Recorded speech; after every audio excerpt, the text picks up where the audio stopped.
Madridistas, laissez-moi vous présenter quelques actus du côté du Real Madrid dans ce beau samedi matin. Un petit récapitulatif du programme des matchs du Real Madrid dans ce mois de février. Un petit point sur les joueurs blessés qui étaient présents à l'entraînement aujourd'hui. Ou encore Dani Ceballos qui n'est pris au sérieux par aucun entraîneur au Real Madrid. Mais juste avant de vous parler de tout ça, pour tous les Madrilènes qui ne souhaitent rien louper de l'actualité Madrid, ça se passe ici, donc n'hésitez pas à vous abonner. Allez, on enchaîne. Pour commencer, voici le programme du Real Madrid en février. Donc là, ce week-end, le 1er février, on affrontera Rayo Vallecano à domicile. Le 8 février, on affrontera Valence à l'extérieur. Le 14 février, on affrontera la Real Sociedad à domicile. Le 17 février, on jouera le match aller des barrages de Ligue des Champions face à Benfica à l'extérieur. Le 22, on jouera contre Osasuna à l'extérieur. Le 25, ce sera le match retour des barrages de Ligue des Champions face à Benfica, donc au Santiago Bernabéu. Et le 28 février, contre Getafe à domicile. On a donc un sacré calendrier qui attend nos joueurs du Real Madrid.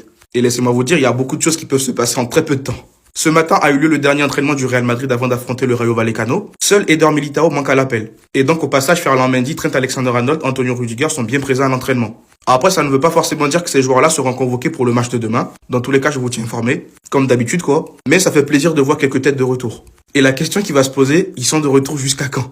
Et pour terminer, Dani Ceballos repart de 0 sous Alvaro Arbeloa. Seulement 2 apparitions en 5 matchs jusqu'ici. Et face à Benfica, Arbeloa a préféré José Estero à Dani Ceballos. Alors oui, je sais qu'il y en a certains qui aiment beaucoup Ceballos, mais en quoi ça vous étonne? Dani Ceballos n'a jamais eu les coronets de s'imposer au Real Madrid. À l'époque, l'argument c'était quoi? Il pouvait pas rivaliser avec des Toni Kroos, des Luka Modric. Mais aujourd'hui, l'argument c'est quoi? Et pourtant, lors de la dernière saison de Carlo Ancelotti, il a essayé de lui faire confiance. Soit il n'était jamais constant, soit à chaque fois que tu avais besoin de lui dans les gros matchs, il disparaissait. Blessure bizarre, tu ne sais pas d'où ça sort, et d'un coup tu le vois à l'infirmerie. Xabi Alonso aussi, il est arrivé, il a essayé, mais pareil, blessure. Donc à un moment, ne nous en voulez pas de ne pas compter sur lui. Et pour moi, il fait partie de ceux qui doivent quitter le club l'été prochain. Et sinon, dites-moi dans les commentaires ce que vous avez pensé des actus de ce jour. Et surtout pour ne rien louper, vous savez ce qu'il vous reste à faire. Et restez à l'affût un peu plus tard, il y aura la conférence de presse d'Alvaro Arbeloa. Et si je ne me trompe pas, il y aura aussi la liste des convoqués. Madridistas, aux dernières nouvelles, le Real Madrid aurait dit non à Bruno Fernandes et à Ruben Neves. Et ce n'est pas moi qui le dis. Ruben Neves a proposé ses services au Real Madrid. Le joueur souhaitait rejoindre le club dès ce mois-ci, mais les dirigeants madrilènes ont dit non. Le non, il était en majuscule. Le Real n'envisage aucun recrutement en janvier. On aurait pu se dire, allez tranquille, ça se limite à ça. Mais en fait, pas du tout. Bruno Fernandes a été proposé au Real Madrid ce mois-ci, mais le club a dit non. Et c'est pareil, le non, il est toujours en majuscule. En fait, je préfère rire. On galère au milieu de terrain. On manque d'expérience au milieu de terrain. Et c'est nous, on se permet de dire non. En plus, les joueurs, ils viennent, ils se proposent eux-mêmes. S'ils se proposent eux-mêmes, c'est que finalement, tu paieras pas trop cher.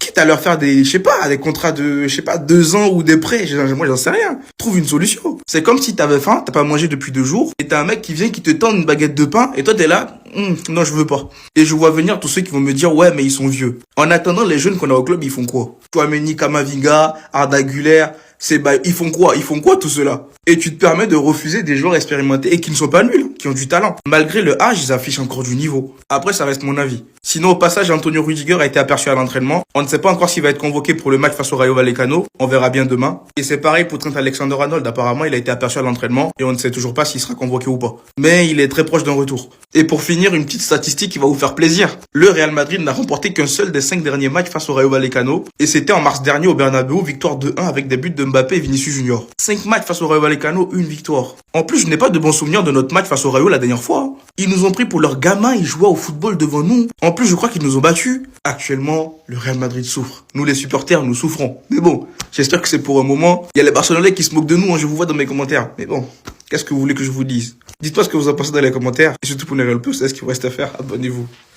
Le nouveau coach de Chelsea, Liam Rossignol, veut rapatrier Mamadou Sarr du côté des Blues de Chelsea. Donc l'entraîneur qui a discuté avec le champion d'Afrique en a fait une priorité. Les discussions s'intensifient au sein du groupe Blue Eco. Donc Blue Eco, les gars, c'est les propriétaires de Strasbourg et de Chelsea. Donc parce que de base, les gars, le joueur appartient à Chelsea, mais les prêts à Strasbourg, en gros, ils veulent casser son prêt pour qu'il retourne dès janvier du côté des Blues.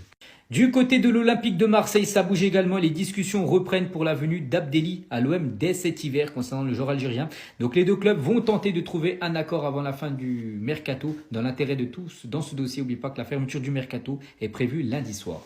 Toujours du côté de l'Olympique de Marseille, mais cette fois-ci dans le sens des départs, c'est Daryl Bacola. Ça y est, c'est fait, il va quitter Marseille. Donc c'est fait, l'OM va vendre Daryl Bacola pour 12 millions d'euros à Sassuolo, donc une équipe en Italie. Donc 10 millions d'euros plus 2 millions de bonus. Et on finit aujourd'hui avec l'attaquant colombien John Duran, donc attaquant du Fenerbahçe. On apprend aujourd'hui les gars qui devraient rejoindre l'équipe de Lille en prêt jusqu'à la fin de saison.